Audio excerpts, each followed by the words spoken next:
sebelumnya terima kasih kepada kawan-kawan yang telah menyempatkan hadir di tengah kisruh negara hari ini. Terus juga sebelumnya terima kasih kepada para narasumber kita hari ini, ada Romo Setio dan juga Bang Ferry Amsari. Pembahasan kita hari ini diadakan dalam rangka untuk menjelaskan apa saja yang dimaksud legal authorism. Istilah yang kemudian mulai akrab kita dengar beberapa kali, tapi pendefinisiannya kita masih dapat secara tidak langsung gitu. Karena di sini telah hadir pakar hukum tata negara dari Universitas Andalas, dan juga Romo Setio yang notabene adalah pengajar di STF Triakara. Alangkah baiknya kita mengenal lebih jauh mengenai legal authorism ini. Diskusi ini juga diadakan oleh Gemini Jakarta Selatan karena untuk menunjukkan keberpihakan kita kepada rakyat. Karena menurut kami di Gemini Jakarta Selatan, yang prinsipil dari Marhenisme itu adalah keberpihakan. Selama masih ada kaum Marhen yang tidak mendapatkan haknya, kaum buruh yang tidak mendapatkan haknya juga, apa-apa kenyamanan yang kita dapatkan hari ini adalah hasil dari kompromi. Berbicara mengenai legal authorism, itu adalah bagaimana hukum yang sejatinya digunakan sebagai instrumen keadilan justru digunakan untuk mempertahankan status quo daripada para pemilik modal melalui penguasa. Hal-hal yang justru sangat-sangat salah menurut pandangan kita. Meminjam istilah Louis Althusser, seorang pemikir Marxis Prancis, dia mengatakan bahwa ini adalah salah satu bentuk ideological state apparatus, bagaimana negara melanggengkan hegemoninya menggunakan instrumen-instrumen ideologi yang terdapat di dalamnya salah satu hukum dan pendidikan.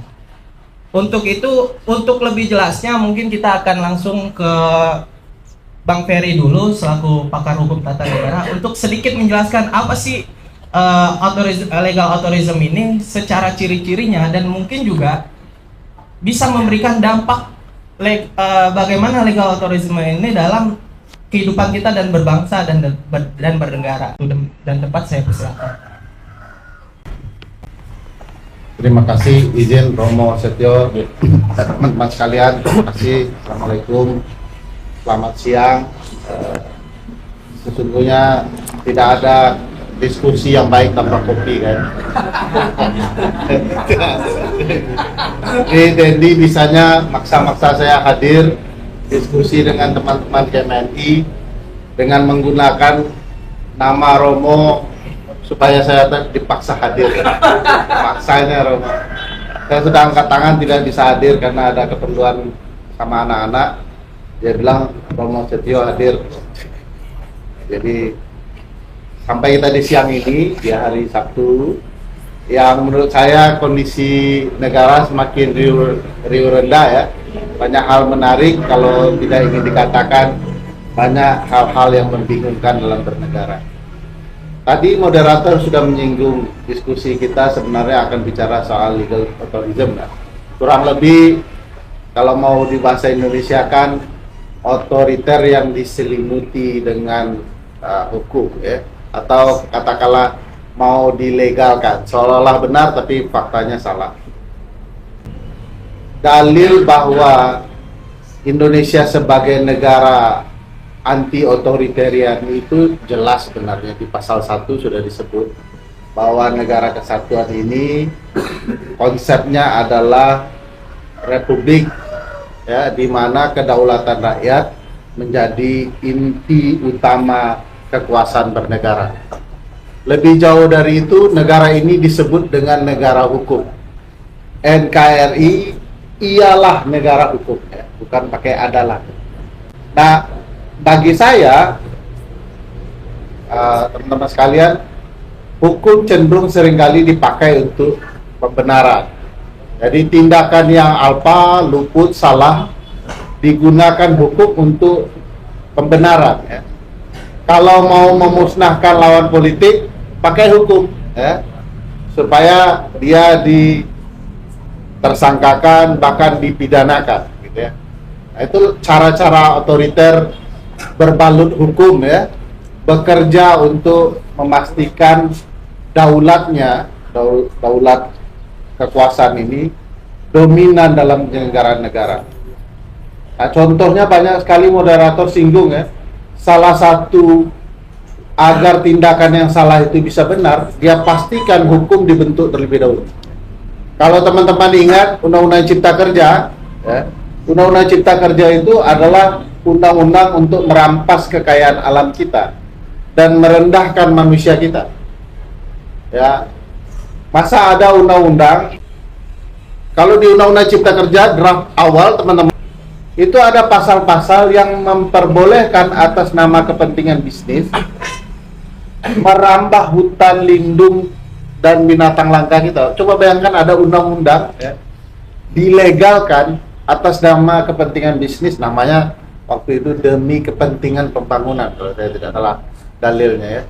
Jadi hutan di lahan hutan lindung pun boleh kemudian dikuasai oleh negara. Saya baru dengar itu ada negara yang punya cita azas lingkungan ya, di pasal 33 kan, pembangunan itu harus punya wawasan lingkungan. Oh, ya. Itu supaya kalau takut sama penguasa gitu dia agak jauh. Kalau di pasal 33 dijelaskan bahwa pembangunan itu harus punya wawasan lingkungan. Nah ini kan menentang undang-undangnya. Undang-undang sengaja dibuat supaya kemudian konsesi tambang, konsesi bisnis lain bisa masuk ke dalam hutan lindung kita. Aneh itu menurut saya. Tempat dakwah orang Kristen dan Islam di Mentawai, Romo, itu lahan dakwah itu kayaknya, baik Muslim maupun Kristiani gitu ya. Itu hutannya indah sekali Romo. Bahkan itu disebut sebagai daerah hutan yang punya binatang langka endemik begitu ya, sehingga banyak peneliti dari Jerman meneliti beruk tahu ya, monyet. Nah itu langka, tidak ada di negara lain, daerah lain, pulau lain. Nah tiba-tiba hutannya dirambah, salah satu pelaku perambahnya kampus saya gitu ya, ikut serta melakukan perambahan lalu ditinggalkan. Bayangkan ketika perambahan di Mentawai itu dilakukan, Undang-Undang Cipta Kerja belum ada. Nah sekarang kalau ada Undang-Undang Cipta Kerja lebih berbahaya lagi. Jadi cara negara otoriter bekerja adalah memastikan produk hukum bisa melegalkan tindakan-tindakan mereka yang salah, dan itu terjadi sudah. Kalau diingat lagi, selain Cipta Kerja, ingat Undang-Undang KPK? Sekarang saya yakin Mas Hasto menyesal tuh ikut menyetujui Undang-Undang KPK. Karena KPK sekarang dijadikan alat politik untuk malah memenjarakan dia. Ada alat negara yang dipakai untuk mempidanakan seseorang demi kepentingan politik. Saya yakin banyak politisi punya problematika, kesalahan. Tapi tidak adil juga kalau kemudian digunakan cara-cara hukum untuk mencari-cari kesalahan, dan itu terjadi di dalam perpolitikan kita. Tom Lembong baru rasakan tuh betapa menyesal dia pernah menjadi penasihat Jokowi ya. Sekarang dia sendiri jadi korban. Nah ini cara-cara bagaimana negara yang beralih ke otoritarianisme bekerja. Jujur saja saya mulai agak khawatir dengan presiden kita saat ini.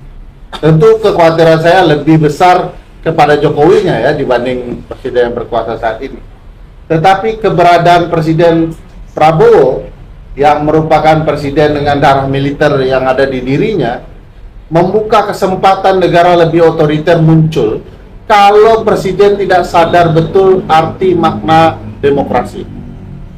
Nah, apakah putusan amnesti dan abolisi kemarin membuat Presiden Jokowi dan Prabowo berpisah jalan, jadi orang yang berbeda sudut pandang dalam pengelolaan negara? Saya belum melihat indikasi lain, tapi mudah-mudahan ya, agar kemudian ada titik saling menyeimbangi satu sama lain.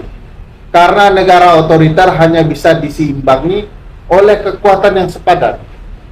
Makanya ketika Mas Hasto dapat amnesti, satu titik kekhawatiran saya adalah PDIP akan menjadi kubu pemerintah, sehingga kita kehilangan oposisi yang sangat penting dalam bernegara. Walaupun bahasa politiknya masih goyang sana goyang sini ya, kami tetap di luar pemerintah tetapi mendukung pemerintah. Itu belum terdefinisikan dengan saya konsep di luar pemerintah tapi mendukung pemerintah. Nah, tentu sandera kenapa PDIP dibuat begitu ya kasus Mas Hasto menurut saya. Tentu juga orang-orang di luar partai politik yang berbeda pandangan dengan pemerintah disandera dengan kasus Tom Lembong. Kalau Tom Lembong dan Mas Hasto bisa begitu kan apalagi Dendi, kecil sekali tuh. Mudah tuh GMNI, Jaksel gitu ya, diselesaikan. Jadi artinya teman-teman harus bersiap menghadapi langkah-langkah berbalut legal untuk menghentikan gerakan-gerakan kritis. Siap juga, kalau tidak ya kita tidak akan memenangkan pertarungan apapun untuk memperbaiki Republik. Kemarin KUHP sekarang dirancang sedemikian kilat ya, seperti pasukan Jerman menyerbu Eropa, Blitzkrieg ya. Dalam hitungan berapa minggu jadi itu draft undang-undang. Dan menariknya yang dituduh oleh DPR adalah masyarakat harusnya partisipatifnya ditingkatkan dengan memberikan usulan-usulan dalam pembentukan KUHP. Lah undang-undangnya terlalu cepat, draftnya terlalu lambat sampai ke publik.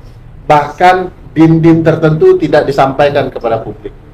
Akhirnya kita takut ini adalah produk legal berikutnya untuk memudahkan orang dipenjarakan. Ini kalau kita mau belajar apa yang terjadi selama Orde Baru ya, dengan berbagai kepentingan yang ada, jangan-jangan produk ini digunakan untuk memenjarakan banyak orang. Saya tidak tidak habis pikir kalau kemudian kita menganggap ini cara yang paling tepat untuk memastikan orang-orang tertib.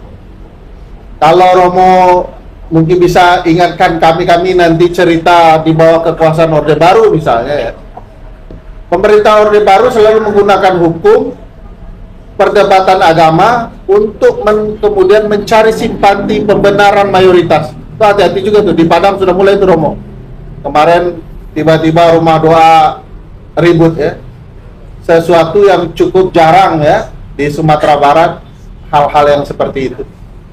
Nah, saya tidak tahu ini mau dibuat akumulasinya seperti apa suatu waktu, sehingga akan ada pembenaran-pembenaran, orang yang kritik nanti tinggal digunakan KUHP dan KUHP baru untuk menghentikan bagaimana kebebasan orang untuk menyampaikan pendapat, beragama juga dibatasi. Nah, produk legal bermasalah ini sebenarnya sudah ada solusinya. Putusan MK 91 kalau teman-teman ingat, itu mensyaratkan seluruh pembentukan undang-undang, produk hukum itu harus mengikutkan partisipasi publik yang bermakna. Kita boleh mengusulkan, ya, kita boleh menyampaikan gagasan, kita juga boleh kemudian kalau ditolak, diberikan penjelasan kenapa usulan kita ditolak. Nah sekarang bagaimana kita mau mengusulkan kalau draftnya saja sulit ditemukan? Kalau pembatasan diskusi terjadi di mana-mana, misalnya kalau kita sudah datang ke DPR, agenda dan pola diskusinya akan sangat elit, gitu ya. Nah ini perlu juga kita waspadai ya. Kalau undang-undang sudah tidak menampung aspirasi publik, saya pikir kepentingannya akan sangat luar biasa. Isu perpecahan, saya pikir alat gerak mahasiswa yang bernama organisasi akan coba dipecah di mana-mana. Oleh karena itu satukan barisan dan pastikan diskusi tiap hari membangun wawasan baru untuk demokrasi yang lebih baik. Saya pikir itu untuk memancing diskusi sore ini. Terima kasih.